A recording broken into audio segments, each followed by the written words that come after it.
Let me fucking explain. I'm gonna try to keep this story relatively short. These stories I'm going to be telling on this channel are 100% fucking real. And I feel like I have to say that because I know how it sounds. I assure you, it all fucking happened. I'm just gonna start right off. This happened back when I was still in high school. I was either in between about sophomore year or junior year, I want to say. The 4 people involved in this story were myself and 3 other friends whose names I will be changing just because of like privacy reasons, since this is kind of a spicy story. So me and Lilac, who is the best friend who ends up trying to jump out of this moving vehicle on the highway, I met her through an ex by chance at a park one day. He came to the park with her after him and I had already broken up. She kind of looked at me. I kind of looked at her. I ended up meeting her again through a theater program, and at that point, you know, we started talking to each other. We realized, like, oh, I've met you before at the park with my ex, your ex. And we're like, yeah, oh my god, cool. So we'd been friends for a while at the point that this story took place, but our friendship had come to a very, very rocky place. And when I say rocky, it could be 50-50 chance of me either beating the living shit out of her on sight or rewatching Breakfast Club 80 times while we binge eat ramen. There was no in between. We were in that rough spot because of my ex. We had gotten back together at some point, and let's just say somebody fucked someone that they weren't supposed to. And I, as a person, am a very big grudge holder. I don't give a fuck. I'm at that point in our friendship where I'm very 50-50 of even wanting to be friends. I do have history with her, even if it's only just 2 years, so I care enough to try to like just shove my feelings of betrayal, you know, like up my ass with no lube. But you know, the other 2 friends that were involved in this story were my very close friend Randy. The last person in this story, her name is Cindy, we'll call her. I don't fucking know. I know Randy for about 3 or 4 years at this point, and our relationship was every time I had a bad day and every time I had a mental breakdown, which was basically every fucking day. And if I texted him saying that I was crying or like I was just having a mental breakdown, he would drive to my house, drop everything he's doing to pick me up, and then take me somewhere where we can just talk and like hang out for a couple of hours before dropping me back home safe and sound. Randy was the only person in this car that night that I could somehow stand. Everybody else could die. Cindy was more of Lilac's best friend. Cindy was kind of like the backup best friend. Her and Lilac had become very close around the time that me and Lilac had stopped being so close. I didn't like Cindy that much.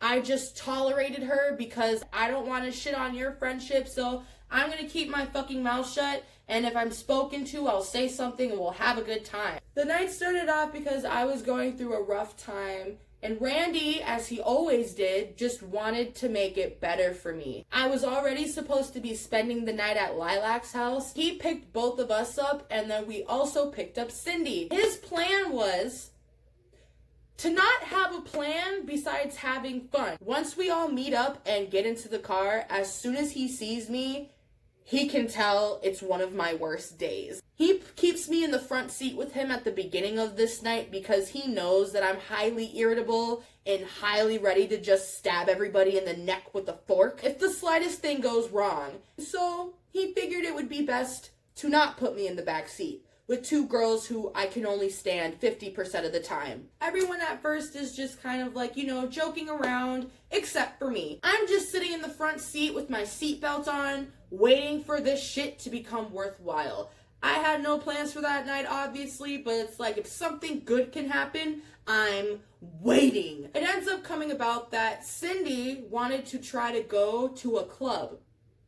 The only person not in high school was Randy, because Randy had just graduated like a year ago. Randy himself also is not even old enough to get into this club that Cindy was thinking we could all somehow go to. I say to her, bitch, How are we going to get into a fucking club when I'm 15, 16, and I have the face of a fucking 9-year-old on steroids? Like, what are you thinking? And she says, oh, well, I have my fake ID, so, like, we'll just say that you guys don't all have yours, and it'll somehow be fine. For the sake of laughing and hating her even more than I already did, I said, you know what? Sure. Let's go to the fucking club, Cindy. The rest of the car ride to the club, I was just completely silent. I'm already irritated, and the fact that we're going to a club to waste our time is just pissing me off even more. And when I'm angry, I purposely keep quiet because I have a fat mouth and I'm not afraid to use it.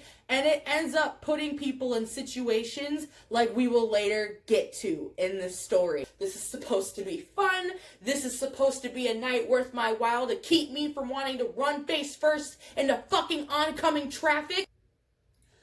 But once we get there, I just stood off to the side by myself and I let the other 3 stand in the line, just watching them get closer and closer to the bouncer that I knew, as well as pretty much everybody else in this situation besides Cindy, who was not going to let us in. Go ahead, boo-boo, like if you get in, I'll hop up in that line and we'll figure something out if he don't want to let me in afterwards. In reality, I was standing on the side because I wasn't about to look like a fucking idiot like the rest of these 3, waiting to get into a club with no form of fucking identification at all. Sure enough, they get to the front of the line. Within 20 seconds of the bouncer taking Cindy's ID and glancing at it, he hands it back, and suddenly they're out of the fucking line. You tried it! Oh my gosh, I can't believe that didn't work. Randy quickly hauls us all into the car because he knows that my anger went from like here to here.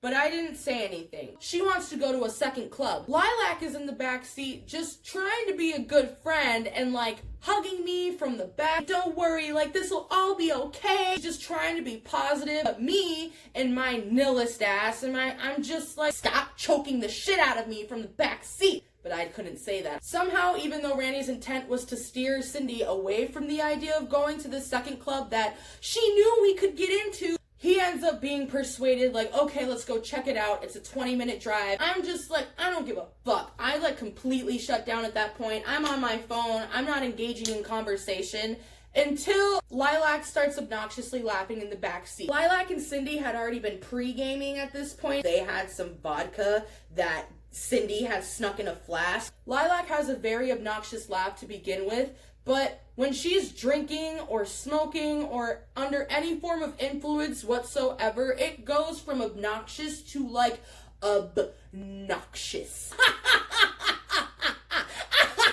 Even though this was literally technically fucking branded as my night, they're still pre-gaming in the back because this is still a pre-game at this point because we don't even know what the fuck we're doing. And at first, I just was like looking over at Randy. I'm just like,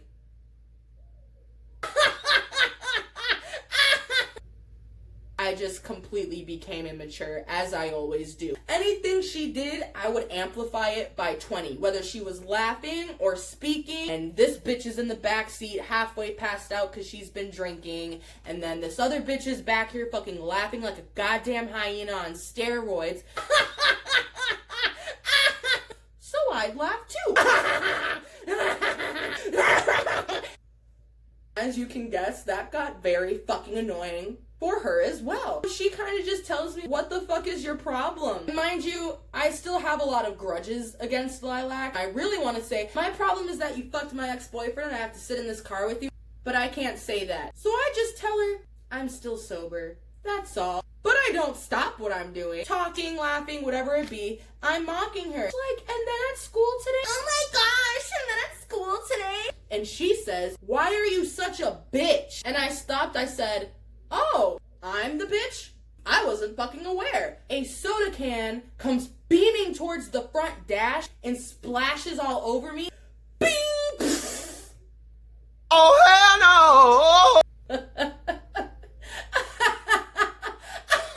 I lost my shit. I took off my seatbelt, told Randy to pull over the car, of which he speeds up faster. He's like, come on, like, we're gonna have a good time. Like, what are you doing? You just got shit all over my car. And she's like, I don't care. This night's about her. We don't have to be here. And she's being a bitch. I'm being a bitch because I don't want you here in the first place, and y'all are the ones keeping me from being able to go do whatever the fuck it is I want to do because you want to go to a club that nobody's gonna get into. So at that point, we pull up to the club, and sure enough, this club wasn't even fucking open. As soon as we realized it was closed, Randy had pulled out his phone and made a phone call. Look, we're gonna go to my friend's house. He has a 2-foot bong. You know, I'm gonna stop. We can get some alcohol, buy a bottle. We'll go hit that 2-foot bong. We'll make this happen. And I'm like, yo, I don't give a fuck. This is already shit. Might as well. Let's see how bad this can get. We're driving to his friend's house, which is in Hialeah. Hialeah is a very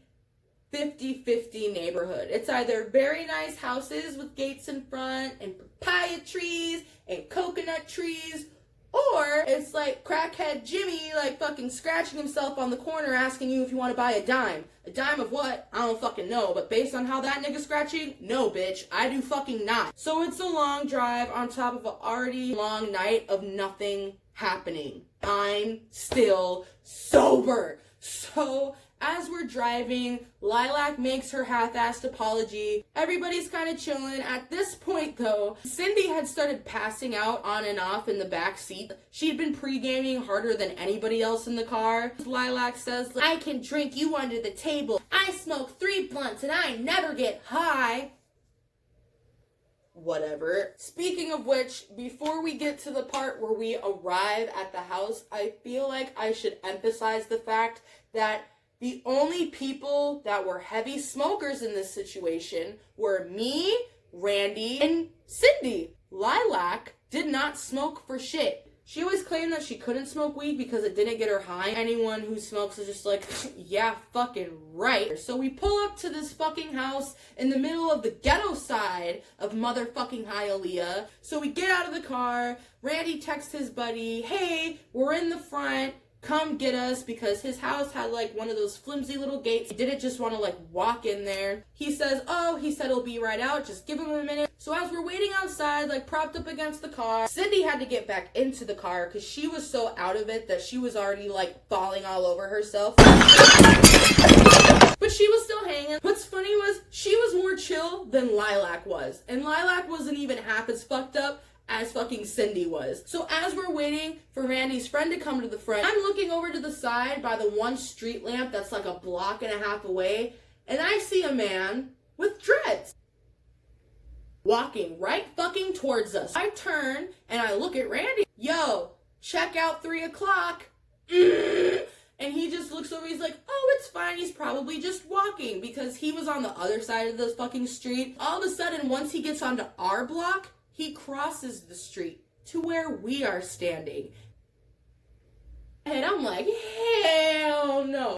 The little kid from The Simpsons. I'm in danger. That was me in that fucking moment. Nobody else seemed to have that reaction for some reason when they see a dreaded man walking towards us in the middle of ghetto Hialeah after 12 o'clock in the morning. No, everybody else was fine, just waiting to hit this 2-foot bong. He eventually gets close to us. He starts speaking to us, but in Spanish. Now, the only words I know in Spanish are words that, like, I think are worthy of fighting someone for. Like, if I hear puta madre in the same sentence, I know you're calling me or my mom a bitch and something about my mom afterwards. So now we gotta scrap. I mean, I guess that's fine. All I know is that Randy all of a sudden starts looking kind of angry. And so does the dude with dreads that crossed the street just to have this conversation. I'm sitting here coming up with conspiracy theories like Shane Dawson, like, do y'all know each other? Like, I could have swore that this was just like a 4-person thing, like waiting on the other 2. No? Like, is he your long-lost uncle? Confused. Because he's black and you are not. All of a sudden, the dude flips into English, looks Randy up and down and says, don't worry, I got something for you. We're in Hialeah after 12 a.m. Everyone looks angry that was just speaking, and all of a sudden, he has something for us? Nah, nigga, anything this man has, I don't want to fucking know what it is. I'm like, bro, get your ass in the car and take me home. Like, I'm done. I don't give a fuck about anything that we're about to do. Like, all I know is, like, what's about to happen. And Randy's like, yo, chill. Like, it's fucking fine. Fuck this dude. Like, still cussing him out from the side as he's trying to assure me that there's nothing dangerous going on. No, mommy, it's fine. Like, just chill. Like, he's coming right there. See, my friend's right there. Sure enough, I turn and his friend's walking up from the backyard towards the front gate, but his friend then had caught wind of what was happening, and he's like, yo, fuck you, let's go. Go get your shit and bring it. No. I just wanted to hit this bong like I hit my demons hard. But I can't seem to fucking do that on this night. Like, everything just seems to be getting fucking harder and harder and worse and worse. So then he opens the gate, says, get in the back, fuck this guy. And I'm like, you know what? If I'm gonna die in the next 5 minutes, I wanna die after hitting a 2-foot bomb. So at this point, we make it to the backyard. Everyone starts being enamored by the bong. Wow, that's so much pipe, bro. Look at all that smoke capacity. Bruh, is that clean water? Thank you.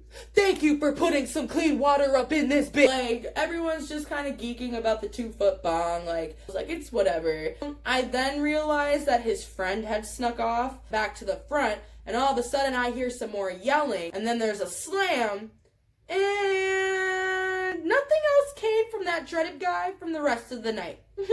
But everyone starts packing the bowl. The alcohol that Randy had gotten on the way over there is being passed around. Bongs are being ripped. Lungs are being shriveled. Coughs are being exerted. It's somewhat of a good fucking time. Finally! But of course, it's short-lived because Lilac wants to smoke tonight off of this 2-foot bong.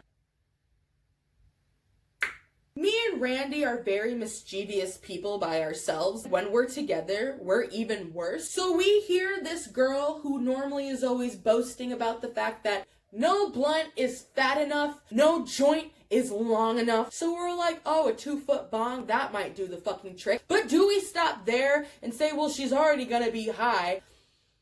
He packs her a whole fresh bowl. He's lighting it for her. I'm holding the piece, waiting to just rip it out and let all holy smoke inhabit this girl's virgin-ass lungs. Me, in my hateful, petty ass, am just letting her rip and rip and rip, build and build and build. This smoke is yellow. Before I look at Randy and I say, okay, she's ready to hit it, because of course she doesn't know any better. I tell her, okay, wait a minute, put your hand over the top now. She does, she goes, already fucking coughing from the little bit of smoke that she managed to inhale while ripping this thing full of yellow fucking smoke.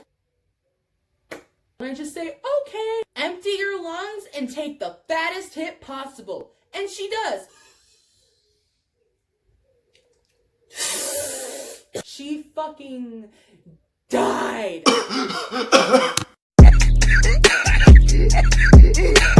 Everyone's just laughing their ass off as she's sitting here dying and choking to death, basically. Oh my god, you guys are assholes.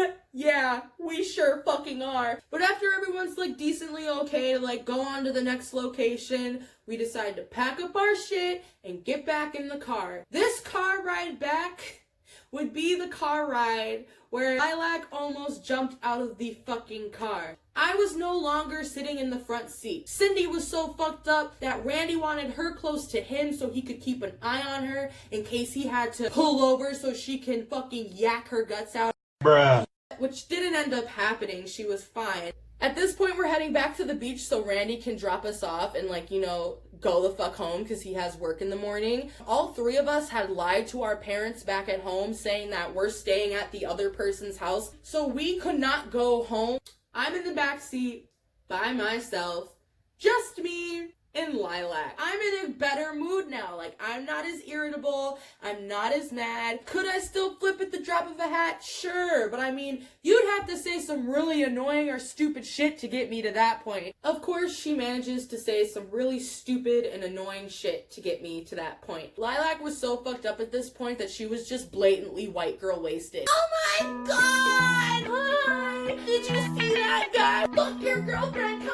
me instead. Yelling at people from out of the window. Mind you, we're minors. We've been drinking. We've been smoking. This dude is over the age of 18. If we all get in trouble and we've been drinking, he's getting in trouble. But it doesn't stop there, because as I said, she's white girl wasted. Shut you! I love you so much. Hugging all over me, yelling out my window as well as hers. It's just chaos. Finally, I get annoyed and I shoved her off me and I said, dude, chill the fuck out. She doesn't take me seriously and she's just like, oh, look at you with your spicy Virgo attitude. Like, just shut the fuck up. A few moments later. Everything just stops and goes the complete opposite direction. Oh my god, like, I hate my life. You hate me. I love you so much. I never should have fucked him and I've hurt you.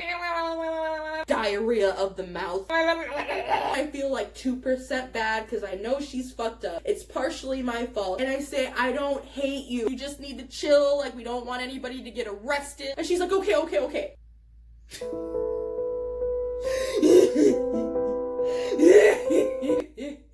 And she's back at it. She's sobbing hysterically all over me. I love you so much and I never should have done this to you. I could not fucking help it. I'm completely sober at this point because I'm just so angry. I shove her off me again and I said, bro, I don't give a fuck.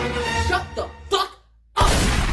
And I said it just like that. Randy's like, yo, Lilac, sit the fuck down. Tristan, chill the fuck out. It's just the beginning. I'm doing the whole mocking thing again. Oh my god, everyone hates me. And then she looks at me and says, why are you such a fucking bitch? The way she said it this time, there was so much hate in it. There was so much anger there. And me, I hear anger when I'm angry, and I'm like, oh, this is what we're doing? Before I could even respond, Randy chimed in. He's like, stop, like, just chill the fuck out. And she says, no, she's just sitting here being a fucking bitch to nobody but me. Which, accurate. She just goes on and on and on and on. Randy's words aren't making a fucking difference to either of us at this point. Cindy in the front seat is fully awake, hands on her head, massaging her temples, already knowing what's about to happen. Like, aw, shit, here we go. Sure enough, everything popped off after she called me a bitch. You're right. It's because I do fucking hate you. Because of shit like this. You're annoying as fuck. It's my fucking night. You don't give a shit. It's all about you. And she just burst into tears again. It took an even deeper turn. And this bitch says to me, maybe I should just do what everybody wants me to and kill myself.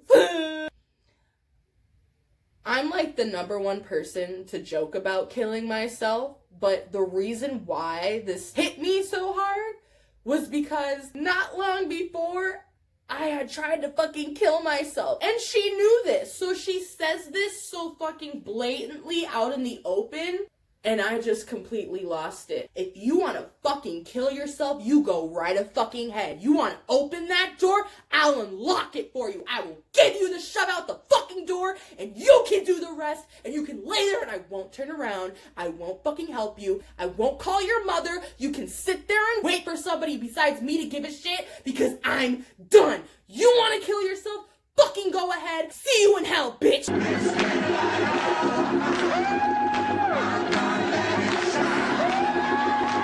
Randy nearly wrecked the car trying to reach back into the back seat because 2 seconds after all of that left my mouth, Lilac reached over, burst into tears, unlocked the door herself, and flung open the car door. We are now on the highway going 75 miles an hour. And when I say she opened the door, she opened the door. Randy had his hand in the back and he slams it back shut. But she again tried to open it, except at this point, he had to grab her by the collar and drag her forward between the passenger seat and the driver's seat just to keep her from fucking trying to crawl out that door. Me?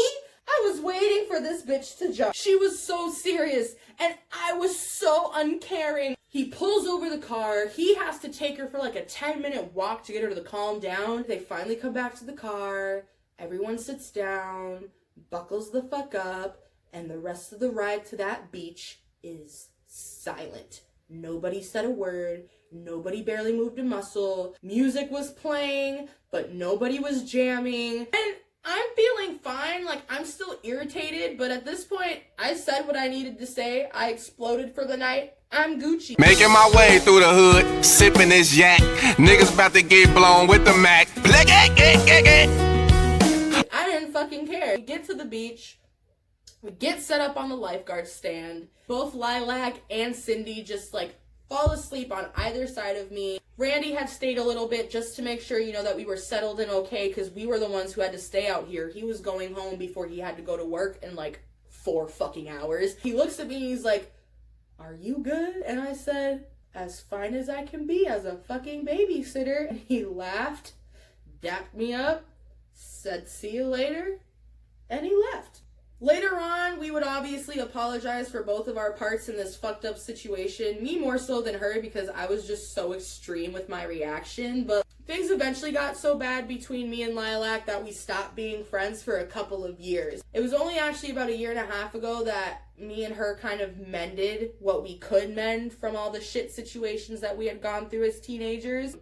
Things were never really the same between us, and like I still have her on social media and things like that. She's probably gonna see this video. Sorry, love you, but yeah, I guess if you tried to force a fucking lesson out of this story, it's don't take rips out of 2-foot bongs, kids. Cry me a river, baby, come on and just cry me a river.